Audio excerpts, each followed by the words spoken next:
Chapter 1 of the Kybalion. The Hermetic Philosophy. The lips of wisdom are closed, except to the ears of understanding. The Kybalion. From old Egypt have come the fundamental esoteric and occult teachings which have so strongly influenced the philosophies of all races, nations, and peoples for several thousand years. Egypt, the home of the pyramids and the Sphinx, was the birthplace of the hidden wisdom and mystic teachings. From her secret doctrine, all nations have borrowed: India, Persia, Chaldea, Media, China, Japan, Assyria, and ancient Greece and Rome, and other ancient countries partook liberally at the feast of knowledge with the hierophants and masters of the land of Isis, so freely provided for those who came, prepared to partake of the great store of mystic and occult lore which the masterminds of that ancient land had gathered together. In ancient Egypt dwelt the great adepts and masters who have never been surpassed, and who seldom have been equaled during the centuries that have taken their processional flight since the days of the great Hermes. In Egypt was located the great lodge of lodges of the mystics. At the doors of her temples entered the neophytes who afterward, as hierophants, adepts, and masters, traveled to the four corners of the earth, carrying with them the precious knowledge which they were ready, anxious, and willing to pass on to those who were ready to receive at the time. All students of the occult recognized the debt that they owed to these venerable masters of that ancient land. But among these great masters of ancient Egypt, there once dwelt one of whom masters hailed as the Master of Masters. This man, if man indeed he was, dwelt in Egypt in the earliest days. He was known as Hermes Trismegistus. He was the father of the occult wisdom, the founder of astrology, the discoverer of alchemy. These details of his life story are lost to history, owing to the collapse of the years, though several of the ancient countries disputed with each other in their claims to the honor of having furnished his birthplace, and this thousands of years ago. The date of his sojourn in Egypt, in that his last incarnation on this planet, is now not known, but it has been fixed at the early days of the earliest dynasties of Egypt, long before the days of Moses.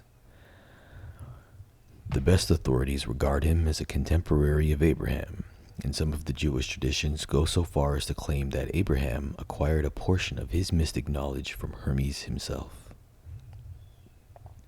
As the years rolled by, his passing from the plane of life, tradition recording that he lived 300 years in the flesh, the Egyptians deified Hermes and made him one of their gods, under the name of Thoth. Years after, the people of ancient Greece also made him one of their many gods, calling him Hermes, the god of wisdom. The Egyptians revered his memory for many centuries, yes, tens of centuries, calling him the scribe of the gods, and bestowing upon him distinctively his ancient title, Trismegistus, which means the thrice great, the great, the greatest great, etc. In all the ancient lands, the name of Hermes Trismegistus was revered, the name being synonymous with the fount of wisdom. Even to this day, we use the term hermetic in the sense of secret, sealed so that nothing can escape, etc.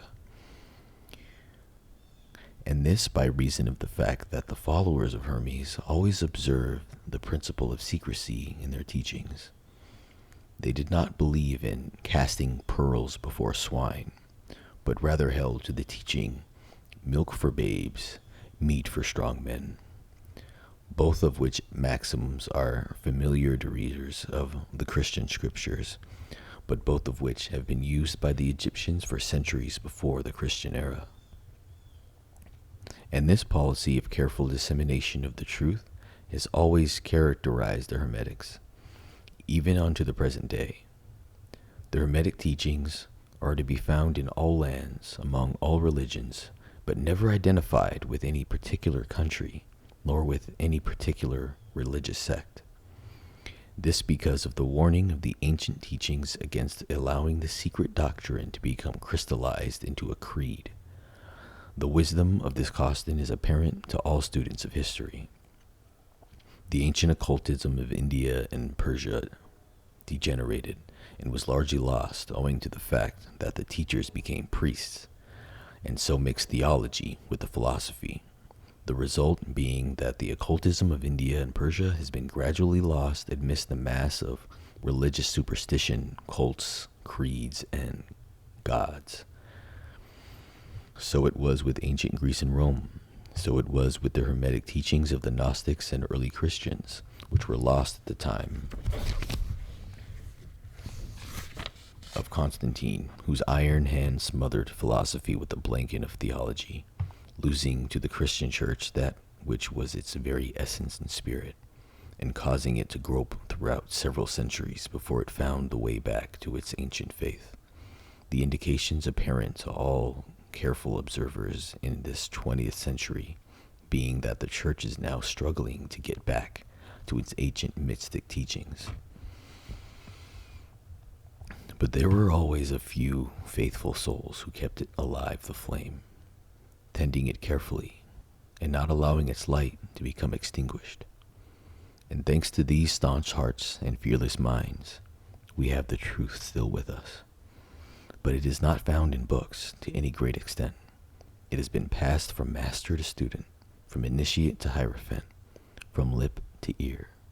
When it was written down at all, its meaning was veiled in terms of alchemy and astrology, so that only those possessing the key could read it aright. This was made necessary in order to avoid the persecutions of the theologians of the Middle Ages, who fought the secret doctrine with fire and sword, stake and gibbet and cross. Even to this day, there will be found but a few reliable books on the Hermetic philosophy, although there are countless references to it in many books written on the various phases of occultism. And yet, the Hermetic philosophy is the only master key which will open all the doors of the occult teachings. In the early days, there was a compilation of certain basic Hermetic doctrines, passed on from teacher to student, which was known as the Kybalion. The exact significance and meaning of the terms have been lost for several centuries. This teaching, however, is known to many to whom it is descended, from mouth to ear, and on throughout the centuries. Its precepts have never been written down, nor printed, so far as we know. It was merely a collection of maxims, axioms, and precepts which were non-understandable to outsiders, but which were readily understood by students after the axioms, maxim, and precepts had been explained and exemplified by the Hermetic initiates to their neophytes. These teachings really constituted the basic principles of the art of Hermetic alchemy, which, contrary to the general belief, dealt in the mastery of mental forces rather than material elements, the transmutation of one kind of mental vibrations to others, instead of the changing of one kind of metal to another. The legends of the Philosopher's Stone, which would turn base metal into gold, was an allegory relating to the Hermetic philosophy, readily understood by all students of true Hermeticism. In this little book, of which this is the first lesson, we invite our students to examine into the Hermetic teachings as set forth in the Kybalion, and as explained by ourselves, humble students of teachings, who, while bearing the title of initiates, are still students at the feet of Hermes, the Master.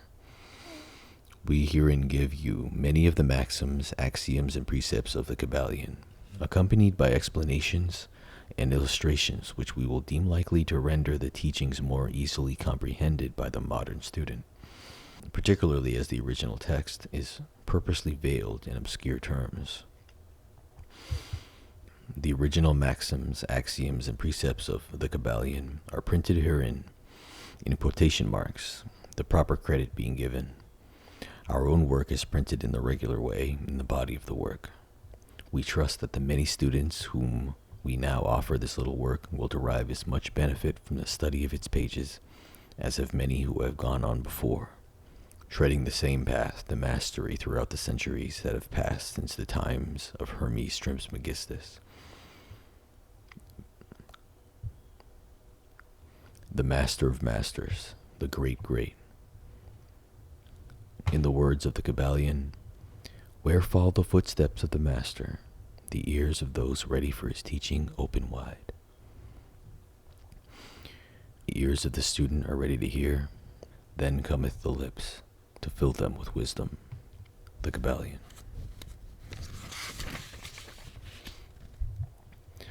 So that according to the teachings, the passage of this book to those ready for the instruction will attract the attention of such as are prepared to receive the teaching.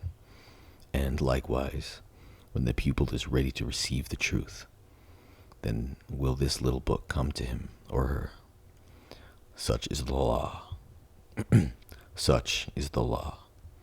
The Hermetic principle of cause and effect, in its aspect of the law of attraction, will bring lips and ear together, pupil and book in company.